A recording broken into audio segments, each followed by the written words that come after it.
Good morning once again, everyone. Welcome to the Cultural Creation Fellowship, and thank you for joining us this morning. We were founded in 1951 by Haridas and Beena Chaudhary as a center of universal religion and spiritual practice. And in keeping with the spirit of unity in diversity, we honor the spiritual traditions of diverse cultures and religions. Today's talk is titled, What Does the Coming of the Subjective Age Mean to Us? This talk is going to be presented by our own Santosh Krinsky. Santosh, as many of you would know, has been studying Sri Aurobindo's writings since 1971 and has a daily blog at sriaurobindo.wordpress.com and podcast at anchor.fm slash Santosh dash Krinsky. These details are there in the announcement that I sent out. Santosh resided at Sri Aurobindo Ashram from spring 1973 to winter 1974. He is author of 17 books and is editor-in-chief at Lotus Press. He is president of Institute for Holistic Education, a nonprofit focused on integrating spirituality into daily life. He has spent more than 48 years building and developing infrastructure for publishing, distributing, and educating about the spiritual path of Sri Aurobindo, as well as developing and guiding companies at the forefront of publishing books and distributing books and products to support the natural market as well as the metaphysical market in North America. For more information about the writings of Sri Aurobindo and the Mother, you can visit lotuspress.com as well as visit the daily blog postings.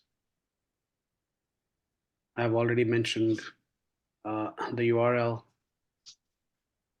of that page and the web page aurobindo.net. Before I hand over the screen to Santosh, I want to read a poem from Dr. Haridas Chaudhary from the collection The Rhythm of Truth. And this poem is titled, Know Thyself. The profound word of wisdom that rings through ages declares unambiguously one supreme message. Know the secret of thyself, thy own inmost center. Discover in thy inner temple the world's greatest wonder. In one tiny atom is reflected the whole of matter.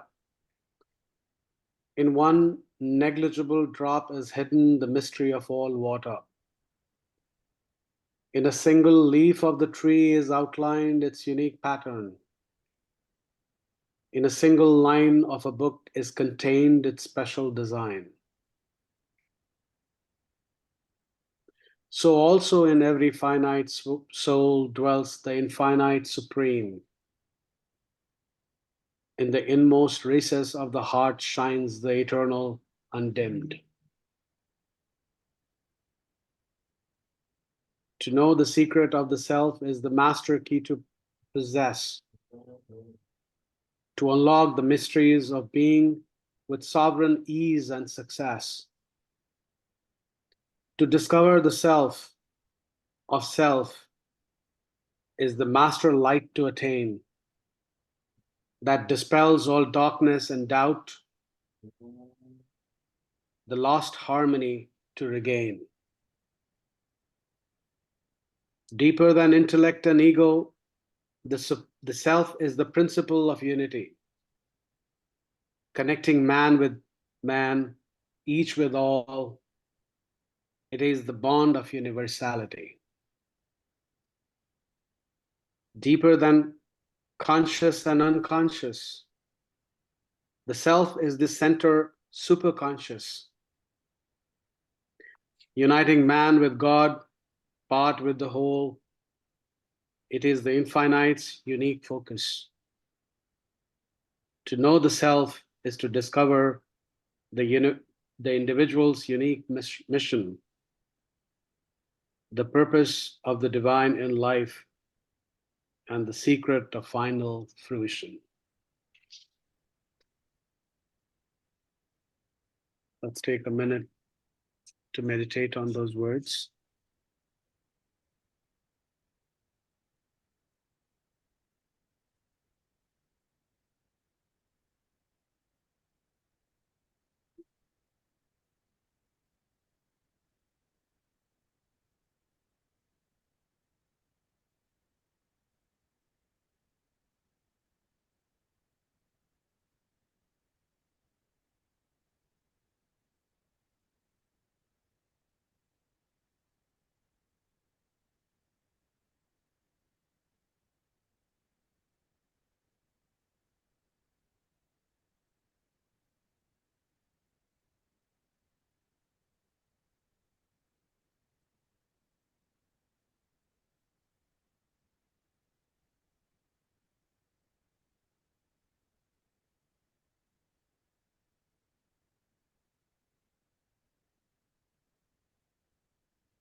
Ma.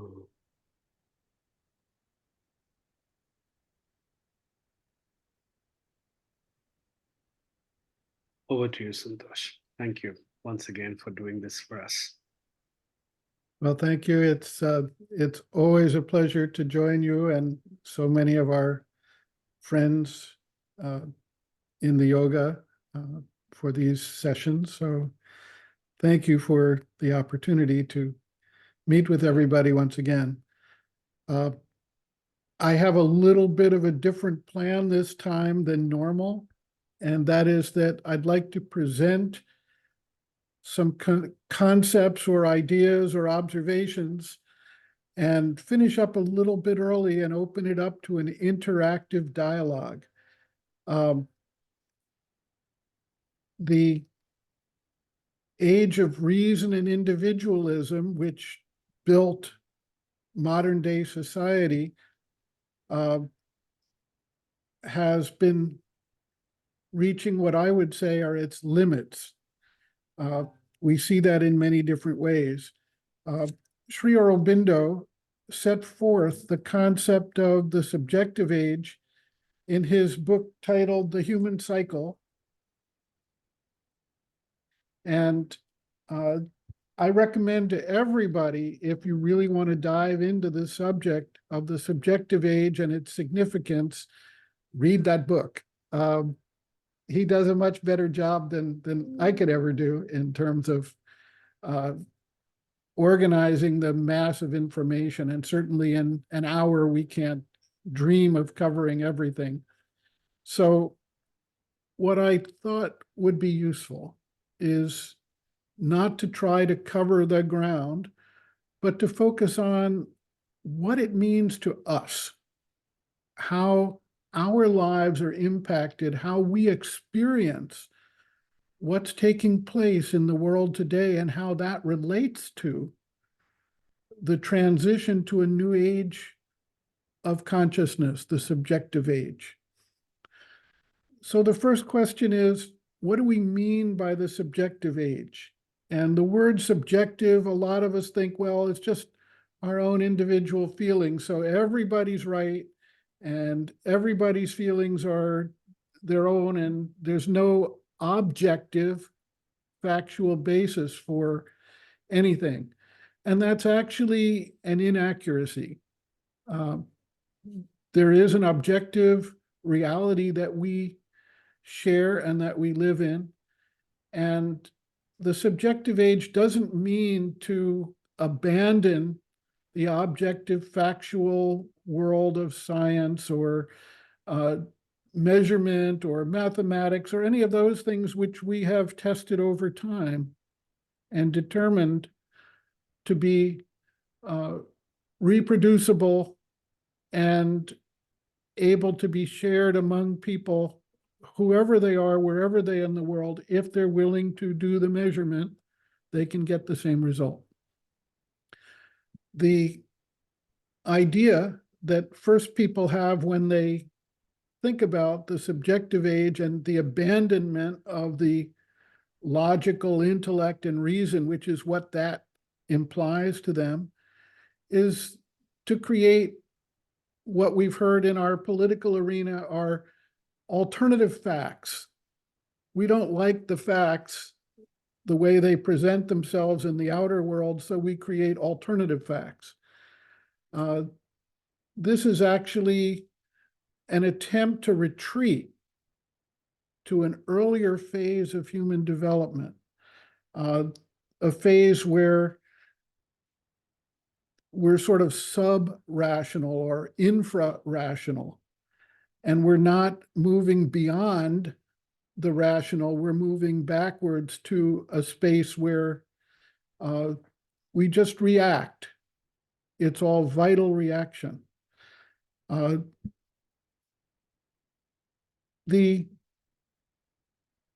guess the period early in the 20th century, we saw a number of movements where people, philosophers, tried to develop something that wasn't as constrained as the mental, organized, rational, fact-based society that we were living in that had started to become encrusted with fixed norms. And so you see people looking for the will to power, the attempt to go beyond the limits of the mind. And this was misinterpreted to a great degree. It was, as Nietzsche was saying, the superior man is not bound by the rules of society. And this was interpreted to mean that if you defined yourself as a superior man, you could do whatever you pleased and be destructive or whatever else. That's actually not what is intended by that. The superior man is the evolved being who has gone beyond the strictures of the mind to actually appreciate and understand the spirit for which the rules of the intellect and the codes of the vital nature were developed. In other words, to have a deeper insight and not need to be bound by a rule because you're beyond that rule in a very positive sense. So quickly, the idea of the subjective age is to move to a new form of knowledge, a new form of knowing. We see and I'm just going to take us very briefly into Sri Aurobindo's organized statement of the types of knowledge and their relationship to the different ages of humanity. So you have, putting aside the very early ones, the symbolic stage, the one just preceding the intellectual rational stage was the conventional age of society. And that builds institutions. So we see the great churches of the world. We see the great monarchies and empires of the world. These are the fruits of the conventional age, and they're ruled by authority, somebody who assumes the mantle of authority and control and tells everybody what they should believe and how they should relate to things and controls how things happen. Now, initially, that may have arisen naturally as people gained certain new forms of knowledge and began to communicate it, but eventually it became fixed and immovable and became a limitation to further growth. The reaction to that was the development of the what we might call the rational or the intellectual stage of development. And their knowledge came through the use of the mind, through reason and logic and development of science. And so we saw in society the great battle between religion and science.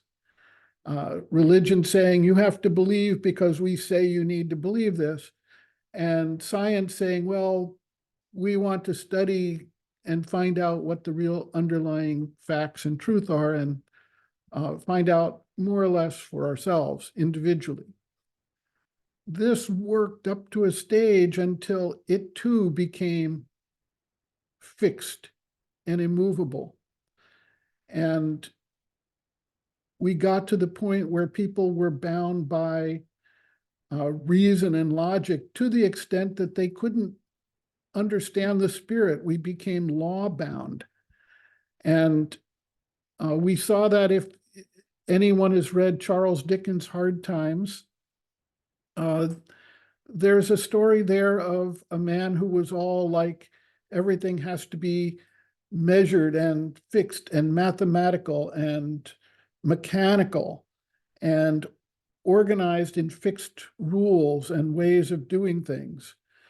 And this too became an obstacle to further growth. And so we then come to what Sri Aurobindo calls the next phase of knowledge, knowledge by identity, because the other forms are knowledge through separative knowledge. It's I am the perceiver and I perceive an object outside myself. But knowledge by identity is I am one with the object of my knowledge. So subject and object are one, and you know it because you are it, you vibrate with it, you intuit with it. It's an intuitive, inward form of knowledge. And that is the direction of the coming of the spiritual and subjective age. So with that background, we can then move to what is our current situation? How do we understand the world we're living in? What do we observe? We see in our political world gridlock. Everyone is fighting with everyone else. Nothing can move forward. Everyone has their own opinion, their own way of looking at things, and it's all stopped. And so things deteriorate through gridlock.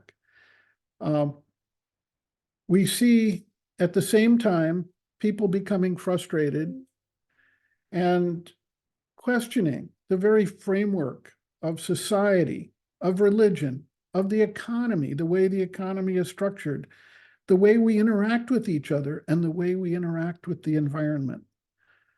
We see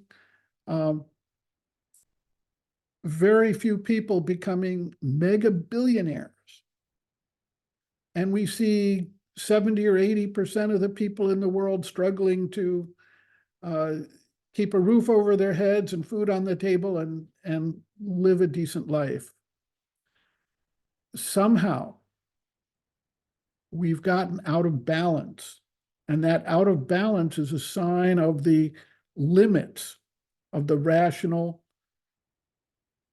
intellectual, mechanical ways of the current age.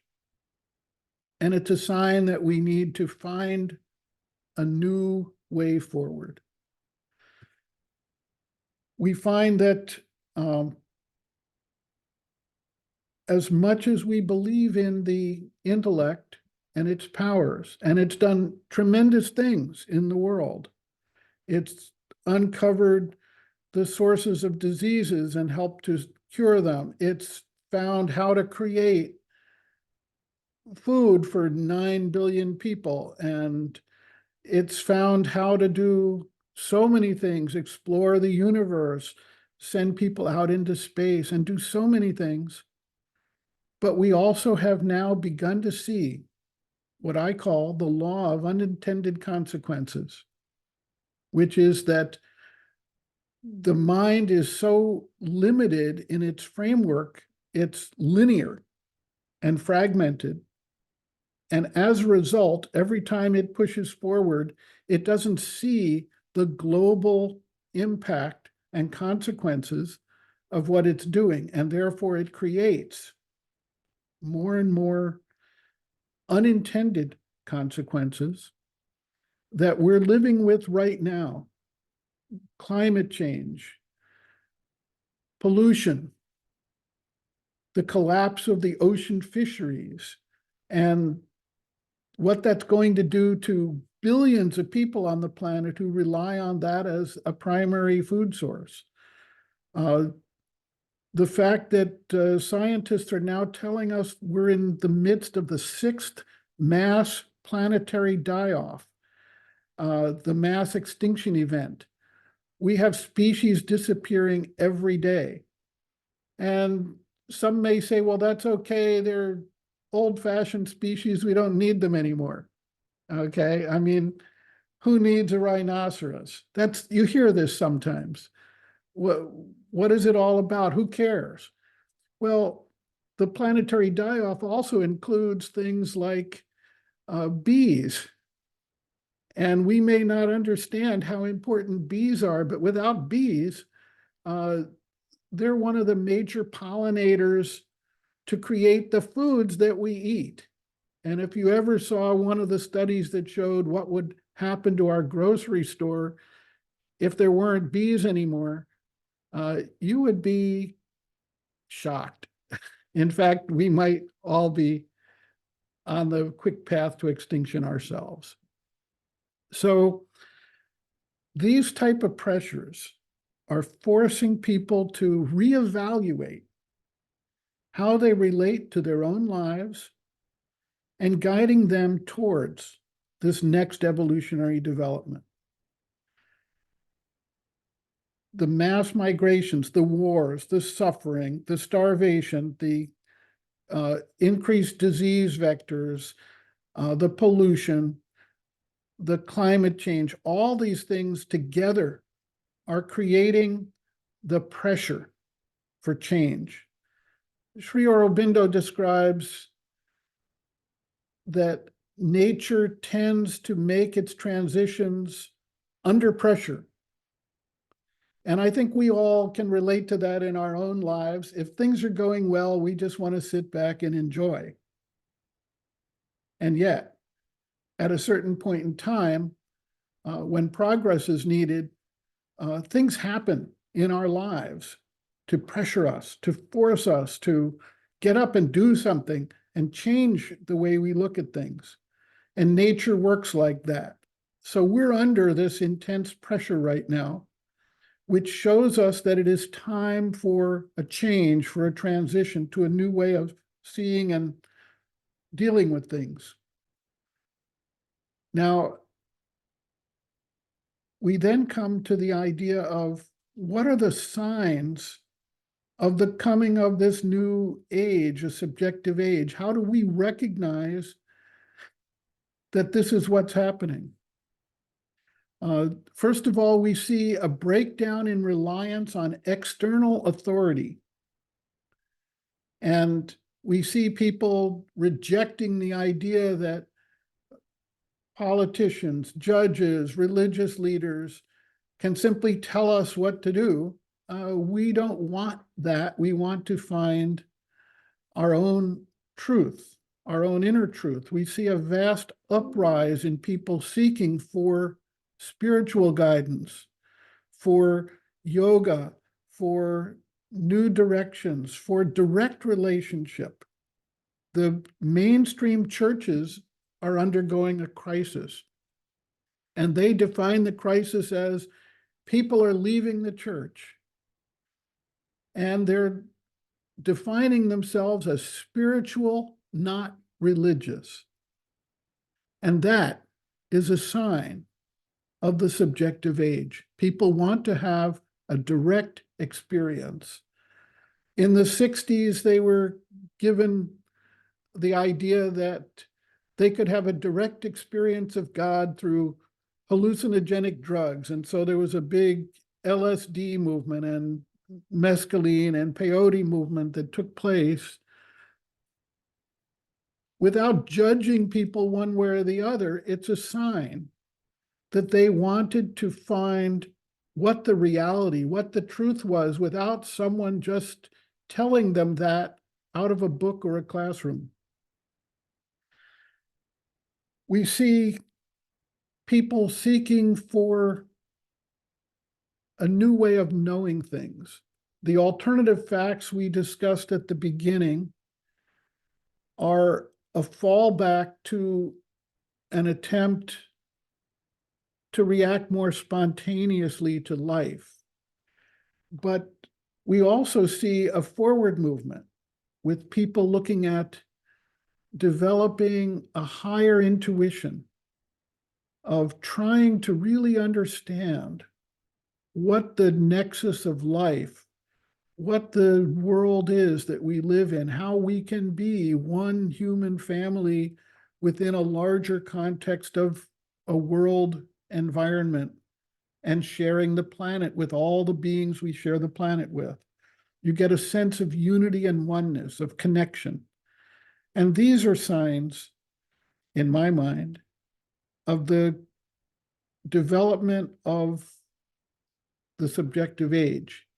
And when we get to the next section of our talk, with sharing with each other, I invite everybody to share your perceptions and insights along these lines so that we can together get a better and fuller picture of things.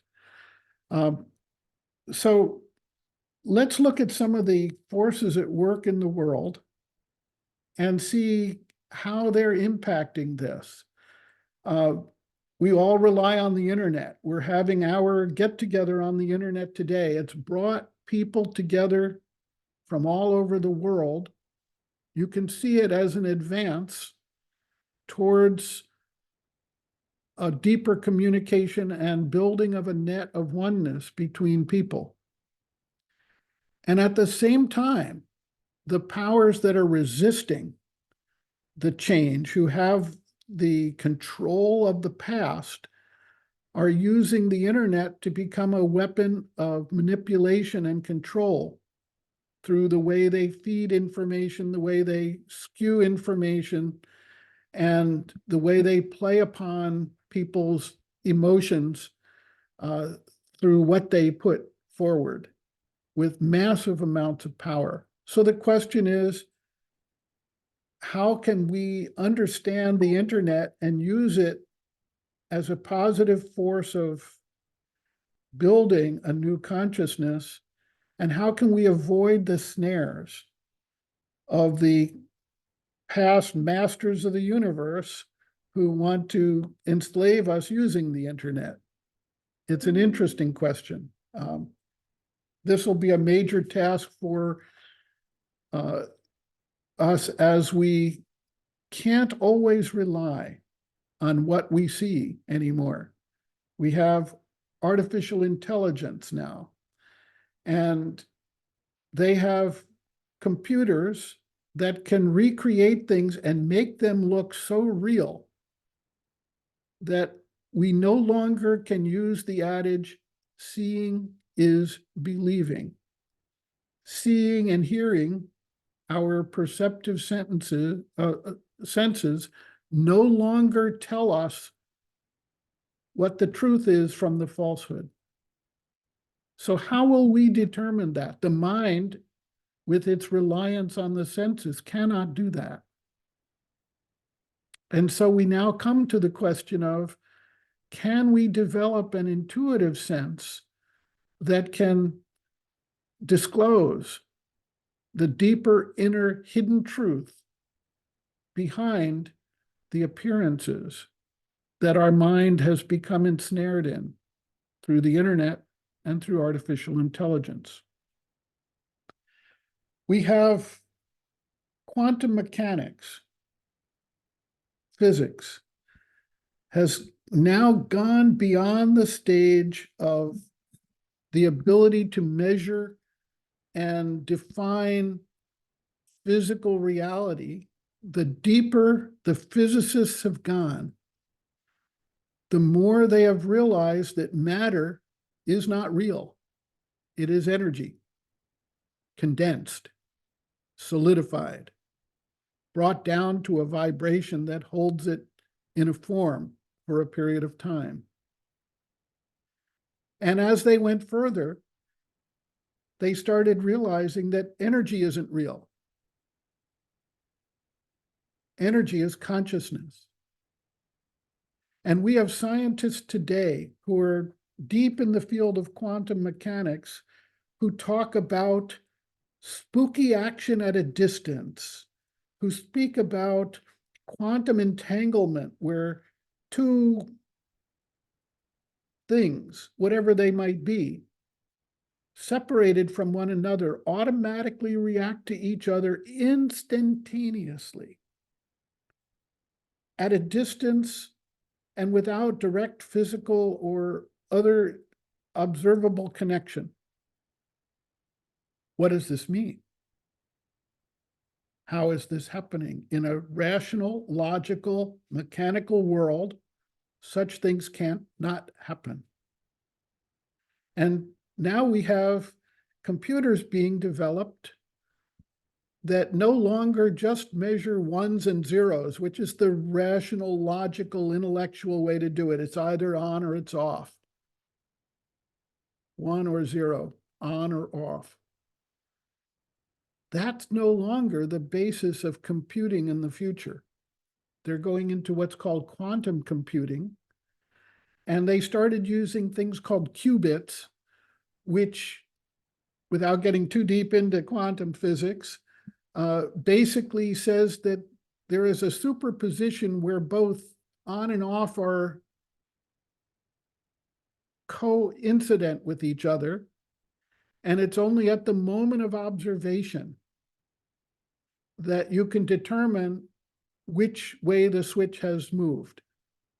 This is the famous story of Schrodinger's cat, who's in a box, and you don't know whether the cat is alive or dead until you observe the cat. And so until the observation, the cat is both alive and dead. And they turn this into computing now. And now they've gone beyond that to what's called Q modes.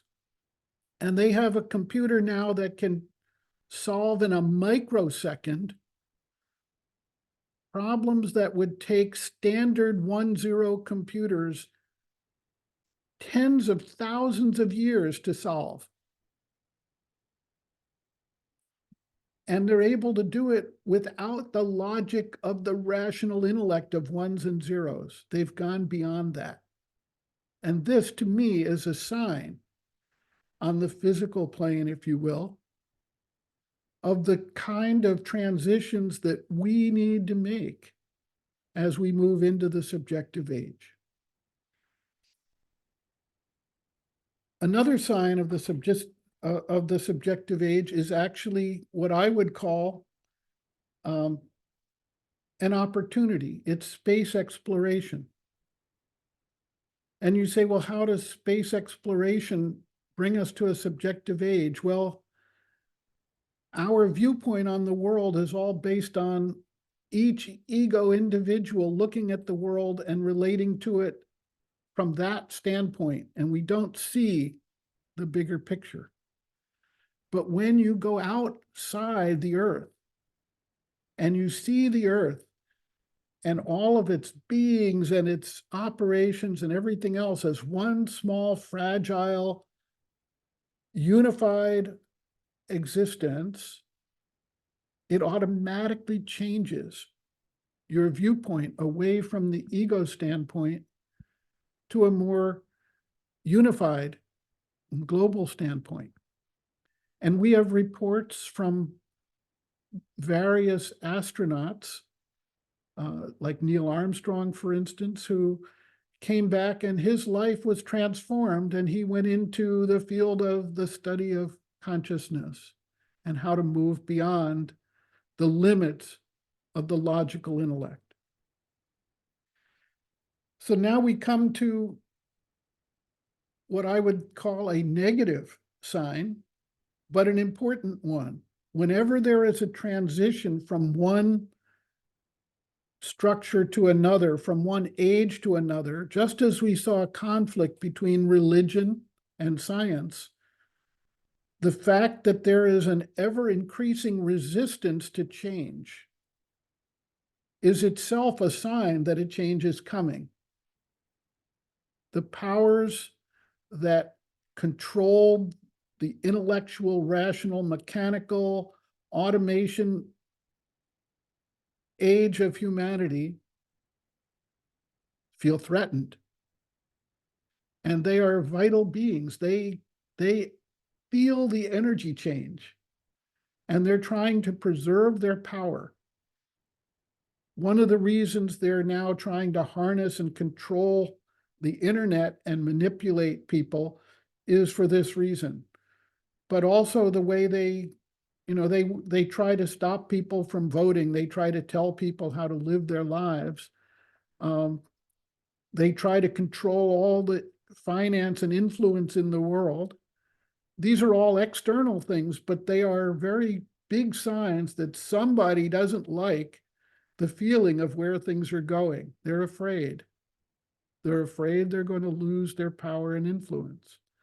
And so this very resistance to change is itself a sign that the subjective age is coming. It's pretty clear from my view, and that's what we're going to be sharing here in the next few minutes, that the coming of the subjective age is actually inevitable.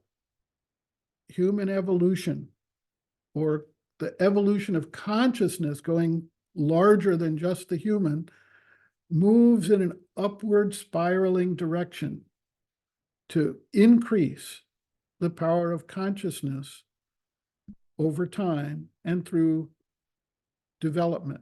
So when we see physical and then vital and then mental, we see that there has to be a next phase, because the current phase is reaching its limits.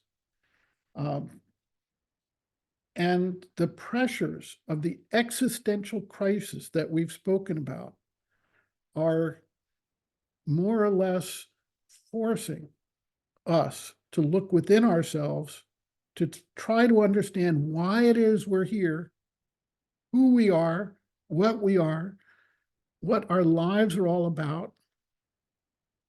Or as Haridas Chaudhuri so beautifully said in the poem, the quest that we're really seeking, the self, who and what we really are. The natural process of maturing as a species has led us to the edge where we really can't go much, if at all, further without moving to a new way of knowing and a new understanding of our role in the universe and in this creation. And that is the inevitability of the subjective age. So with those thoughts and that background, I wanted to engage a dialogue here, because we're all guru bhai, we're all learning and growing together. And while Kundan has been kind enough to ask me to participate today, as far as I'm concerned, we're all able and should be able to share and develop this further. And so let's open it up. Thank you, Santosh. That was a wonderful introduction to the dialogue. I see Baman's hand up. So Baman, please come in. You're on mute. Please Mute. Sorry about that. Just wanted to thank you very much. It's just very intriguing, and I think you covered a lot. Sorry to jump in real quick here because I need to leave at 3 o'clock, so I'm sorry for that now. But regarding the question of how things are right now, one possible way that I can look at things is that I see like three broad categories of people. And I keep in mind that, you know, even though we're talking about collective movements here, that there's large individual differences among human beings always. So within these categories, there will be a lot of differences as well. But one category seems to be that, you know, people who embrace either evolution or change or progress in general. Now, some of the cutting edge of these people may be actually evolutionary thinkers and even mystics and so on. And then some could be just, you know, modernist scientific progress type of people and all of that. And then the other category, having been exposed to the dilemma that's upon us right now that you outlined very well, seem to be reverting back to mythical consciousness and to religious consciousness and conservatism and all of that. And a third category that I think used to be smaller, but is increasing right now, unfortunately, is the people that are caught in between. They don't know which way to go. You know, they don't know if they want to go back, probably not, but they're unable to get themselves together to create a life situation. Like you said, 60, 70, 80% of people are just trying to, you know, live a decent life. And if anyone fails in the modern day, especially in countries like the US, you go down really quick. So there's no chance to, you know, sit down and decide what you want to do. So that creates a kind of a framework for mental illness, and that's what's you know, expanding. I mean, just one example of it is, despite all the decades of treatment of depression, now we're having, and all these drugs and methods, we're having the most amount of depression and it's spreading into the youth and the young and the teenagers. So having said all of this, I just don't know which of these forces are going to win and what's going to happen. I just don't see the possibility. So I'm putting this out to the group as well as a question.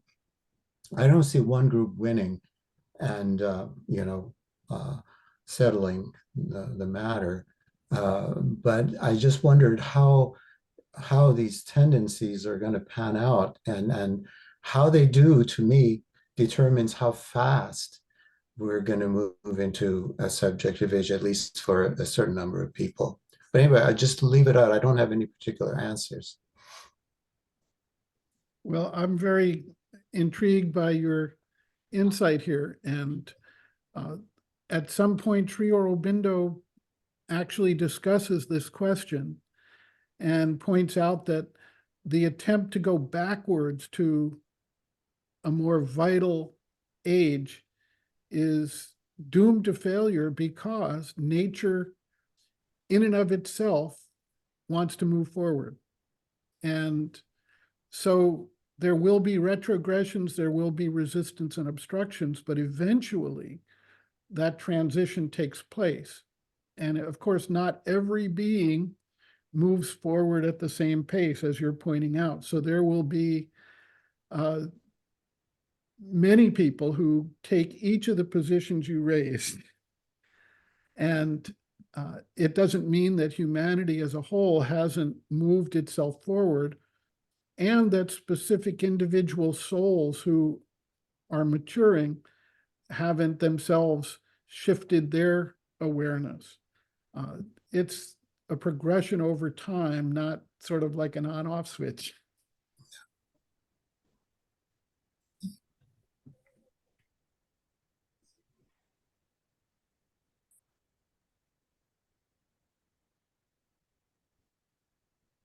Yes, Michael, please come in. Santosh, thank you so much.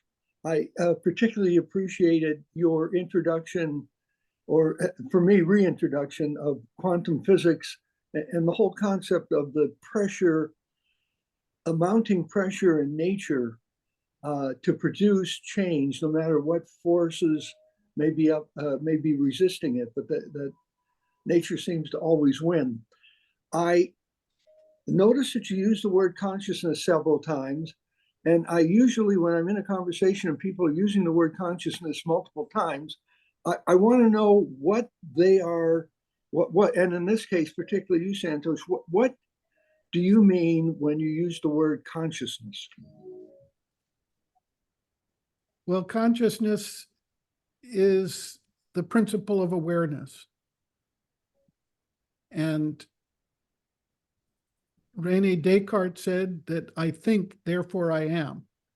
But that was a limited construct of consciousness. Awareness is larger than thinking. And it can eventually embrace the oneness of the whole manifestation if you're looking at the consciousness of the divine. And if we associate ourselves with that, we begin to shift away from the thinking consciousness to the larger intuitive or supramental or whatever levels of awareness we can move into over that evolutionary period. It's a very broad definition. It's not like Descartes or Nietzsche or some of the others who had very specific, narrow definitions. This is generally awareness. Thank you.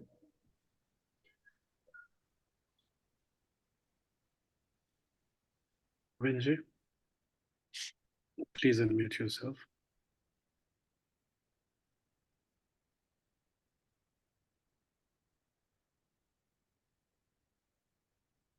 Vinji, can you hear me? Please come in.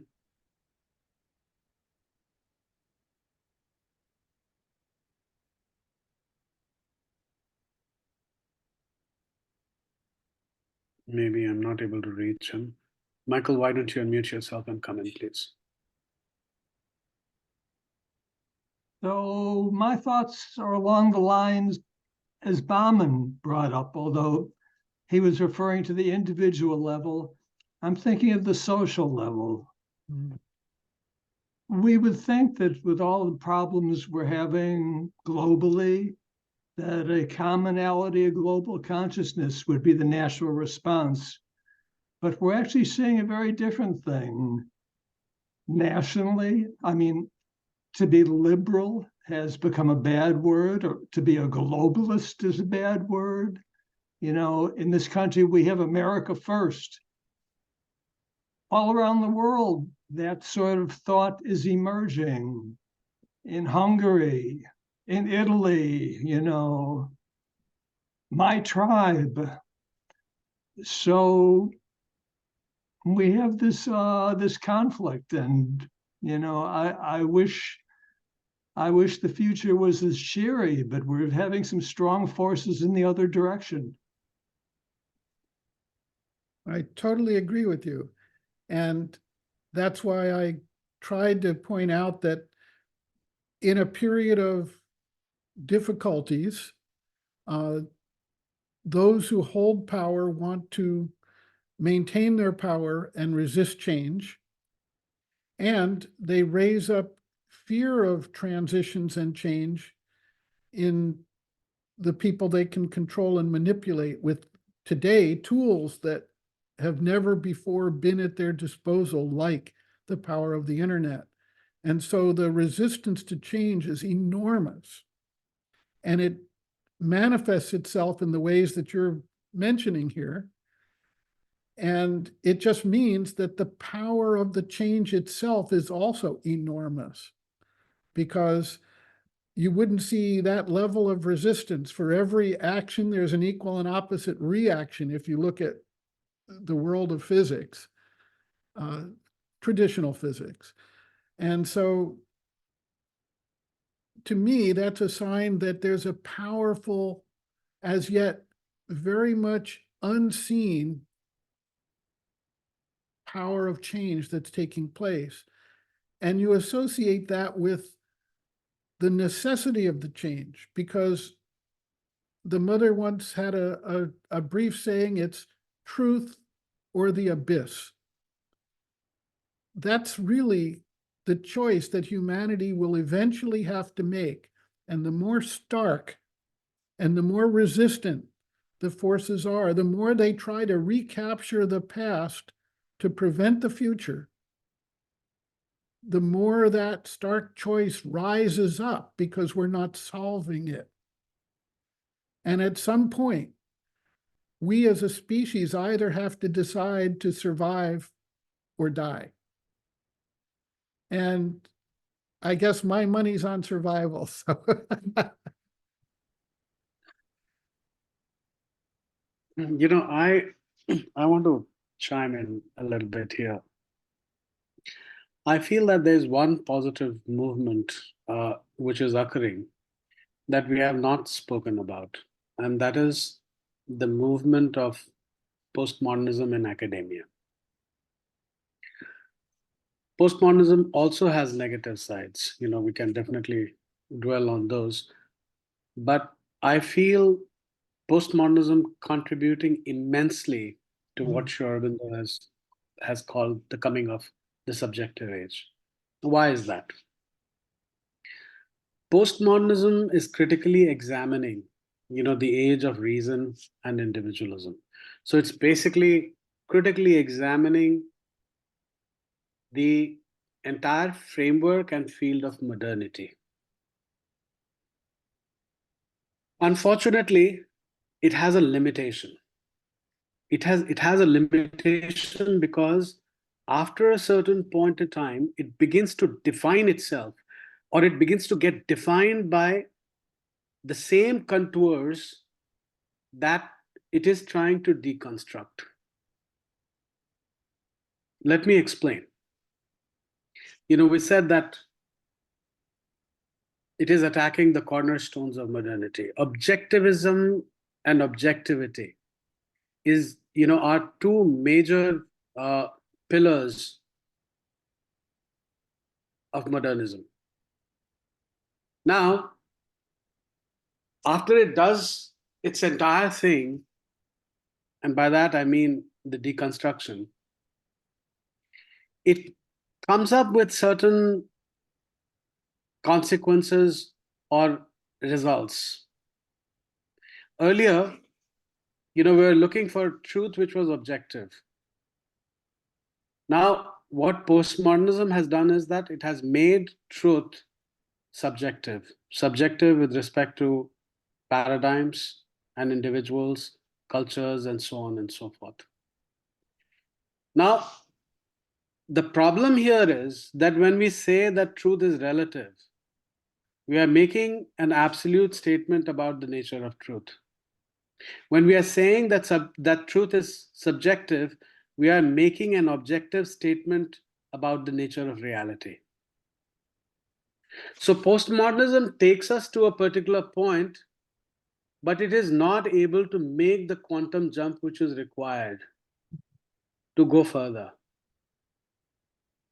And I personally feel that within academia, after a certain point in time, there will begin to get a language developed which is talking about going beyond the realm of subjectivism and objectivism, beyond the realm of relative and absolute, and so on and so forth. And that, in my understanding, can only happen through a deep subjective exploration of the truth, which is in communication with the objective nature of reality. You know, there are certain truths that are out there, but all of us individuals are having our unique relationship with that nature of reality and truth as well. You know, from the Sri Aurobindonian perspective, that one reality begins to gradually get broken into multiplicity. And every component is in a unique relationship with that ultimate. That will eventually will have to be found out. And for that, I think, postmodernism is making a profound contribution. It has not been realized, at a greater level, but I think it will be. In fact, long time ago, right at the time when I came to CIIS, I had written a paper called Beyond Modernism, the meeting of the East and West. I sort of refined that, and it got published as Relativism, Self-Referentiality, and Beyond Mind.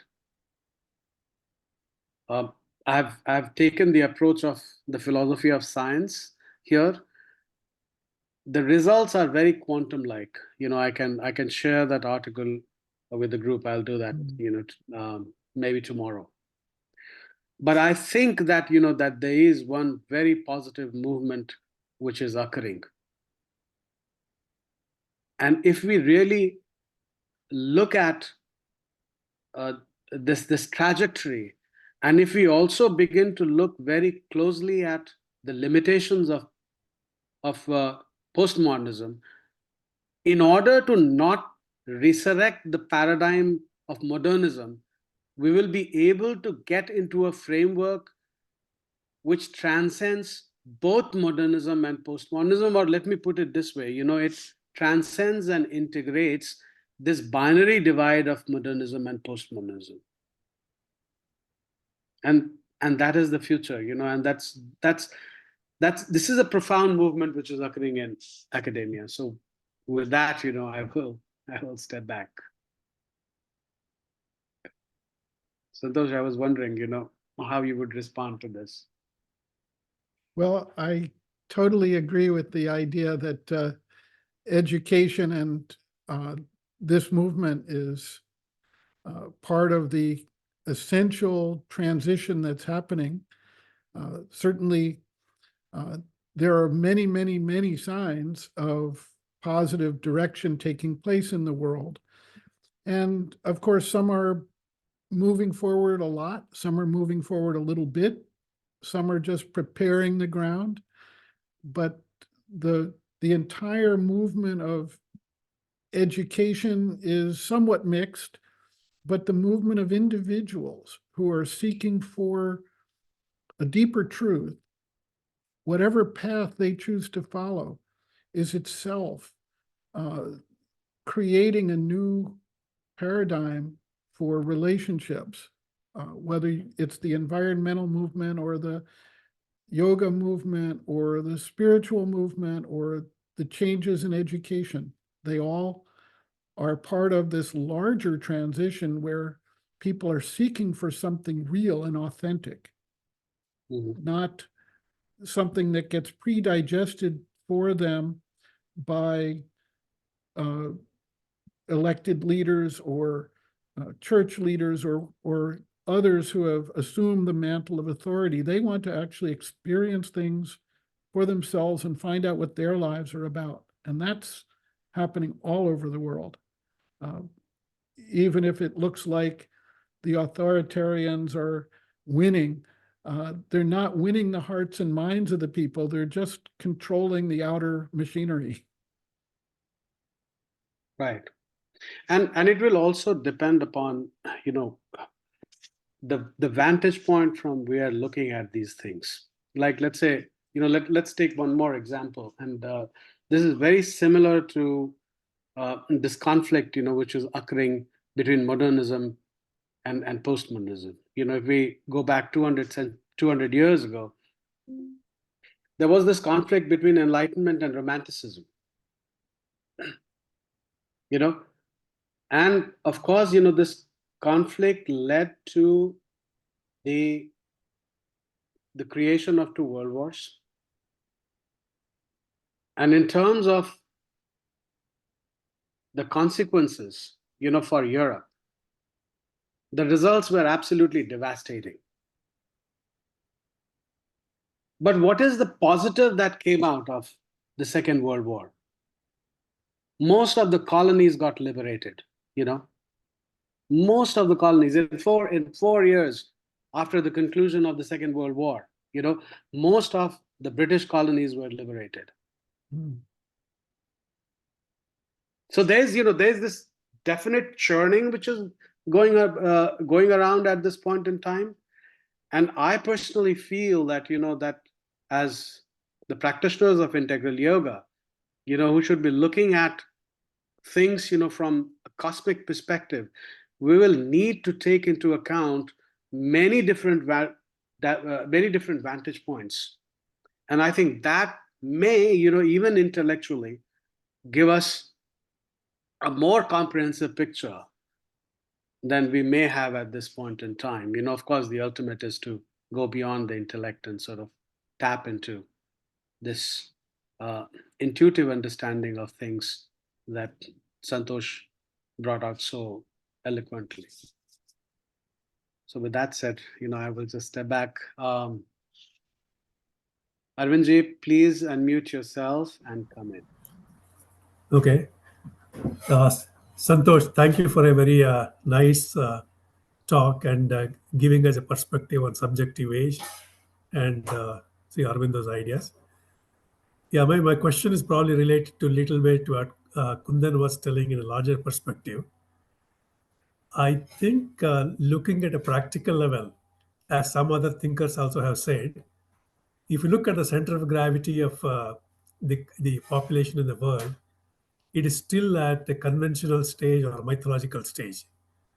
And still the center of gravity is yet to move to the rational stage. And there's no doubt the ideal stage is a subjective age or an age of consciousness. But looking at the current situation, I wonder if many of the problems, whether it's environmental problems or political problems or growth of authoritarianism, is it not related to that the forces want to regress in the sense that they want to move away, regress from rationality to conventional stage so that their control is not lost over the masses. So within the rational population itself, let's say if the center of gravity move to rationality and the whole world is of more people in the rational level, within that itself may not there be integral approach. Rationality taken to the highest level, one can have the integral solutions for all the major issues that the world is concerned about, whether it's a food crisis or environmental issues and other things. So, is it not the first order that the world has to move to become more rational? Uh, Moving to a subjective age looks like a tall order, and there's no doubt there's an ideal stage. But what do you comment on the necessity for moving the whole humanity moving towards more rational stage, a more rational level of consciousness? Well, I would jump in here. I agree with your analysis, first of all. And the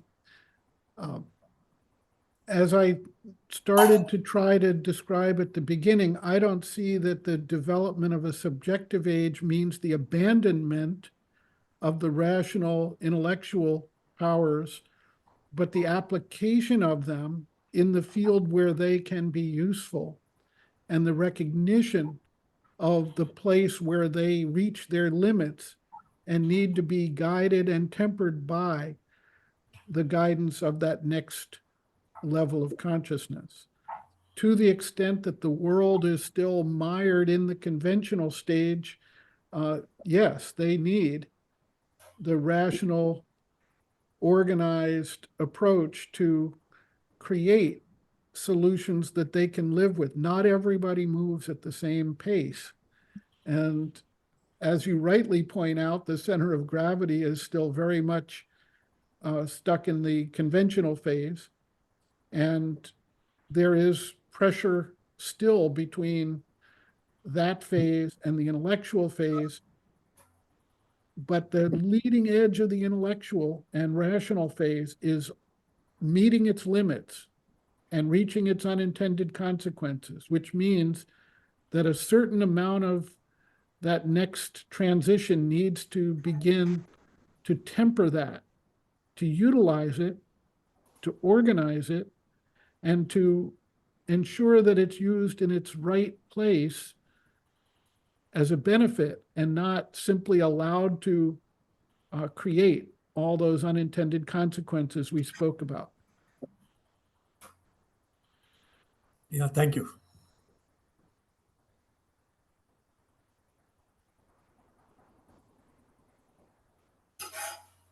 Yes, Earl and Linda, please come in. So following up on what Santosh just said, we have to remember, as Debashish said so wonderfully before this group, that this is Vijnana, this is integral yoga, and we have to do our best to hold those two things at the same time, to live in this world, to do what we are instructed as best we can discern to do in this world, and still hold that cosmic and even transcendental view. And in that context, I just want to remind everybody, as I was recently reminded, that every 4 years doesn't just bring an election in this country.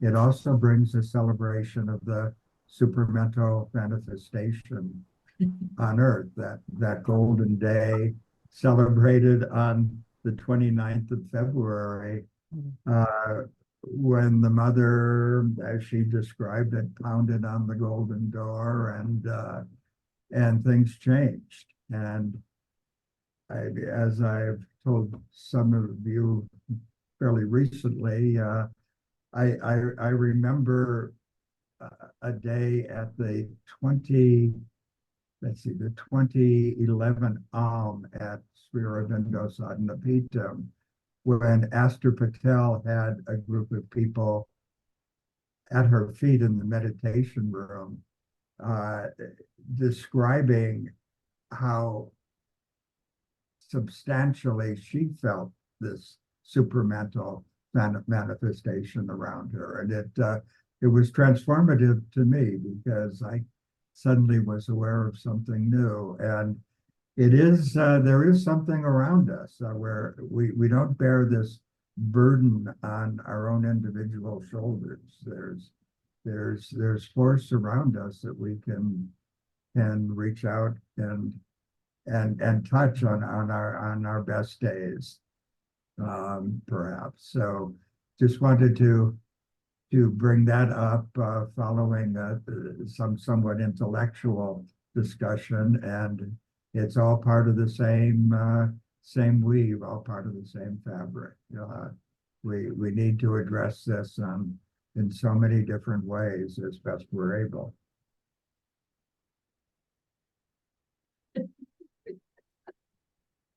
Yes.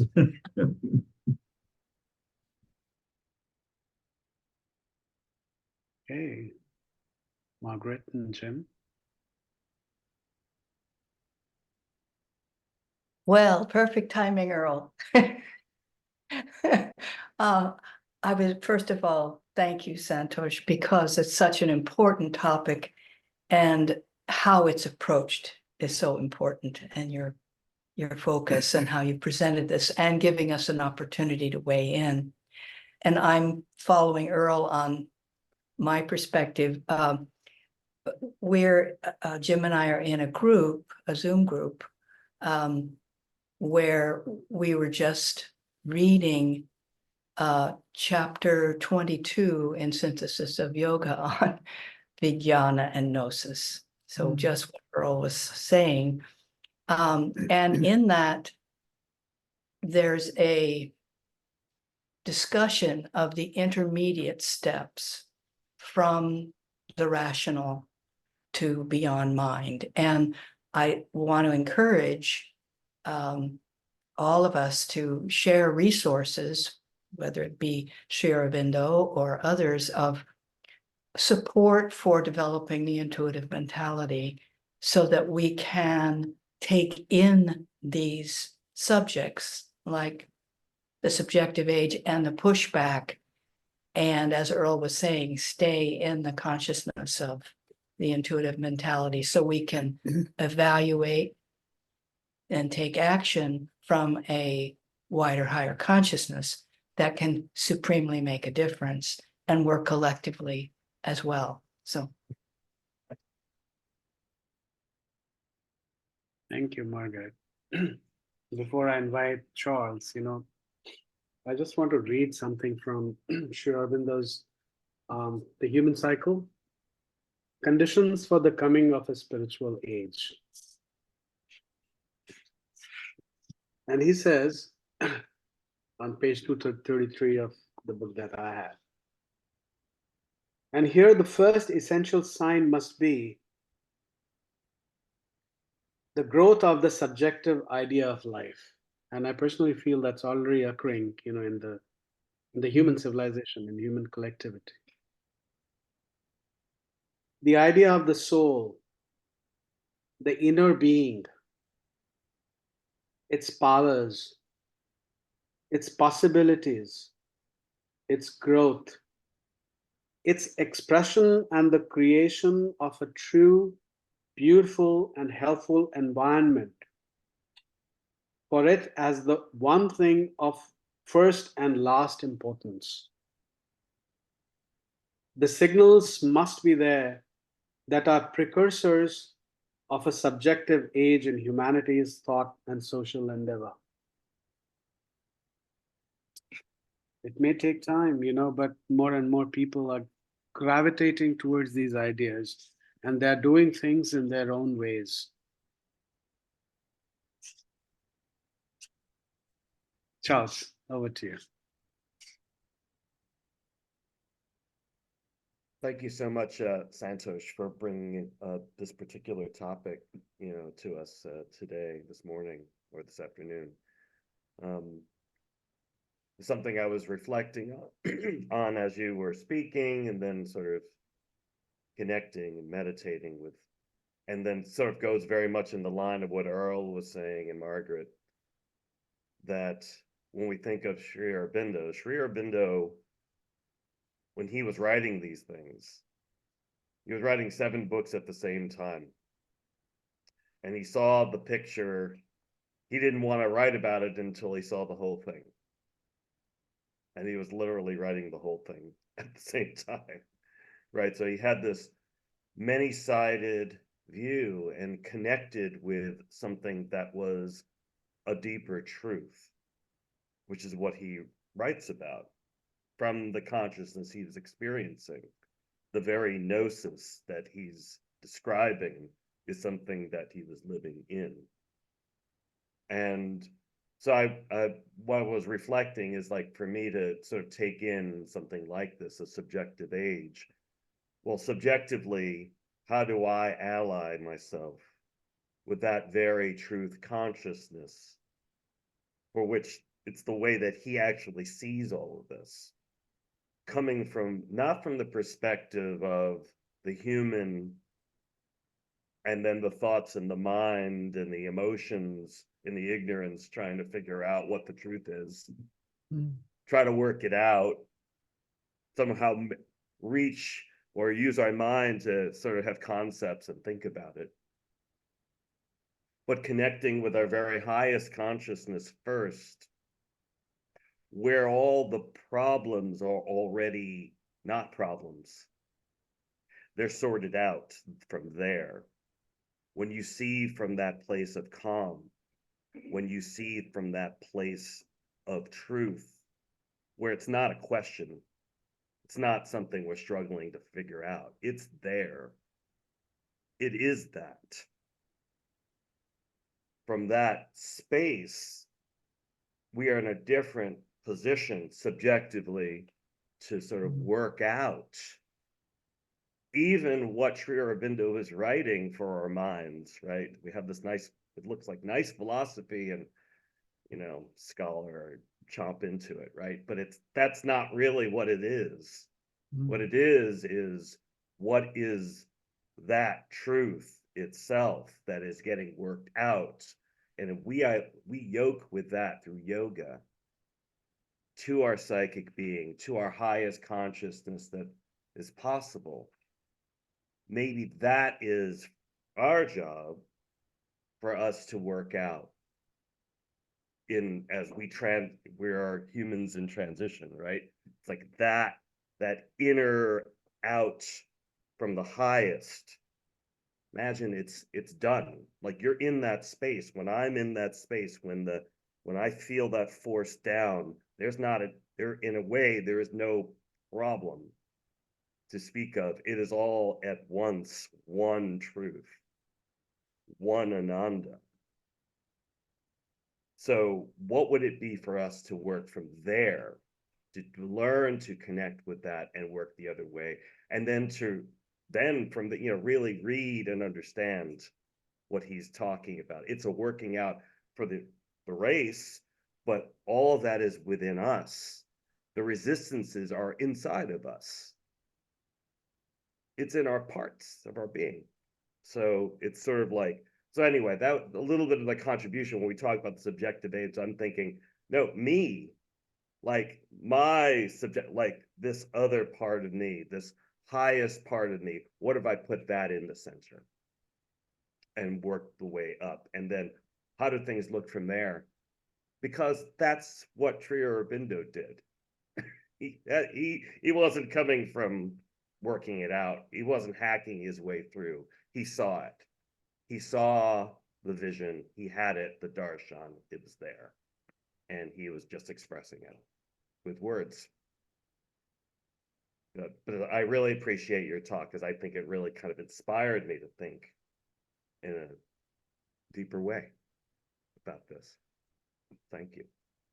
Well, that's wonderful. And I have to say that the reason I wanted to open things up today and not just be a speaker was because we're all sharing this subjective development that we're all going through.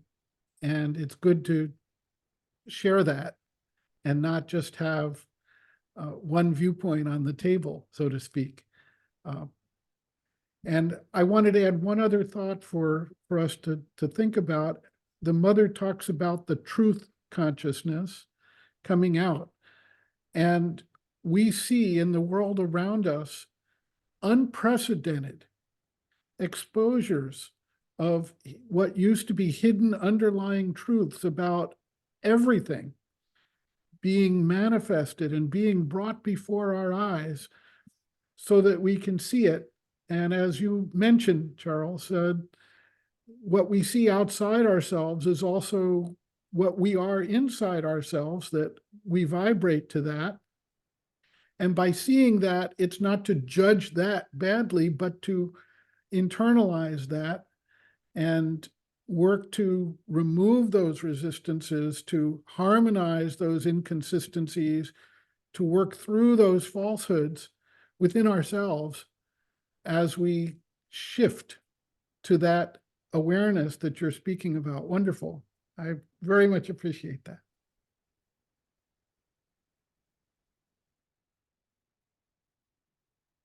Barbara, please unmute yourselves. Thank you. Thank you, Santosh, for generating this generous discussion, and appreciated what everyone had to say, and ending with Charles too. Words often get in the way in different definitions, so I may be giving different definitions, but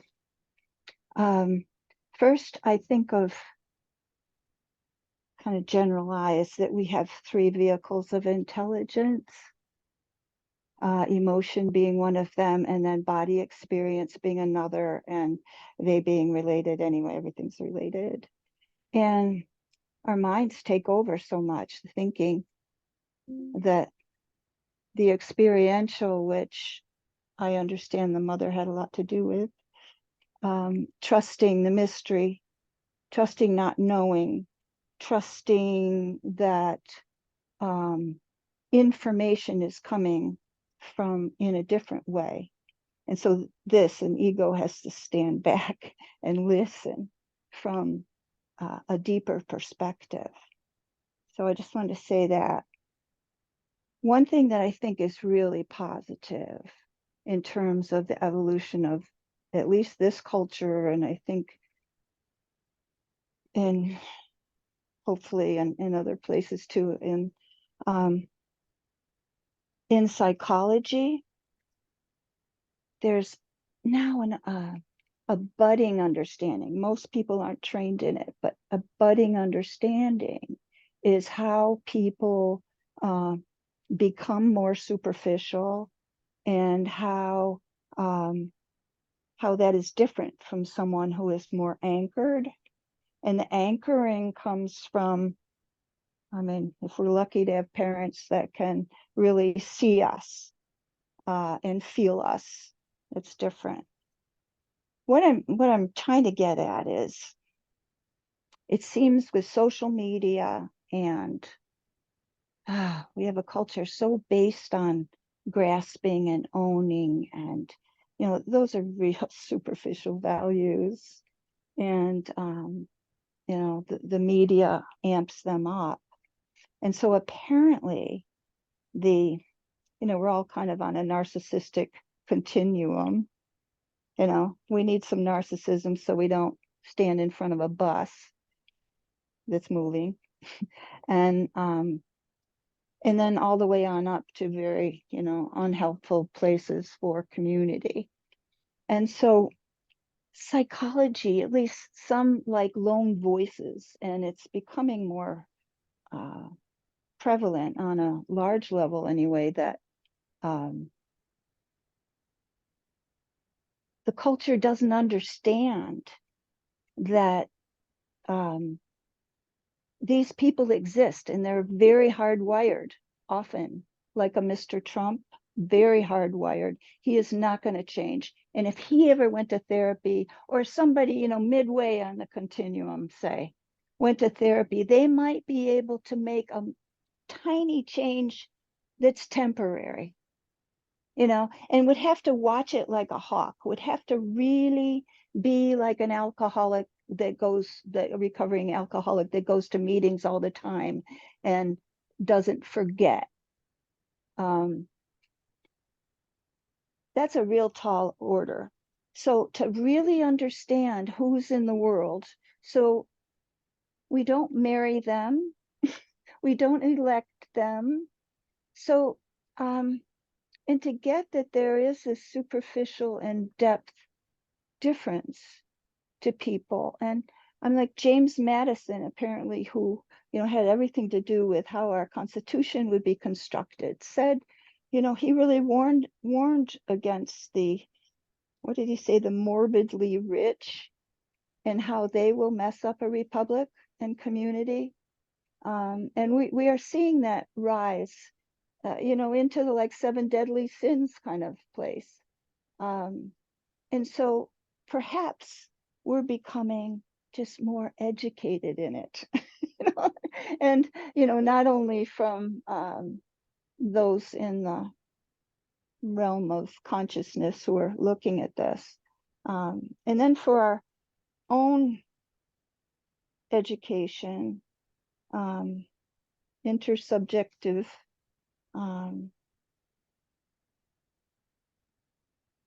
we're kind of learning how to hold, okay, we are the silence behind all the moving notes.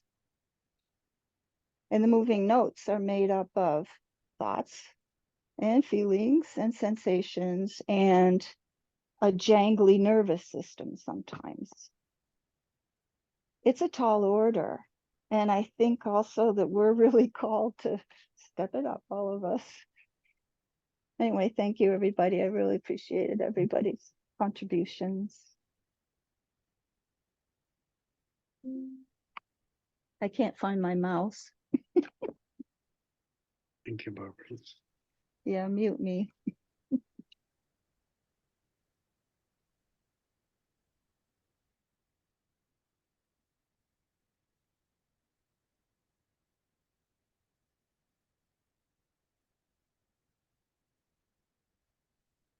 It seems that we have naturally come to an end of this conversation. Aparna?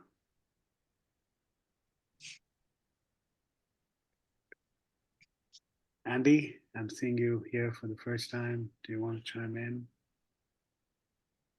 Oh, nice to see some friends and familiar faces. Thank you, Santosh.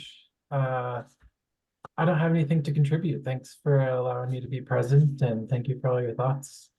Thank you. Thank you for joining in. Thank you very much, Santosh, once again for this wonderful talk and the stimulation that you created within the community for people to come forward and share their thoughts.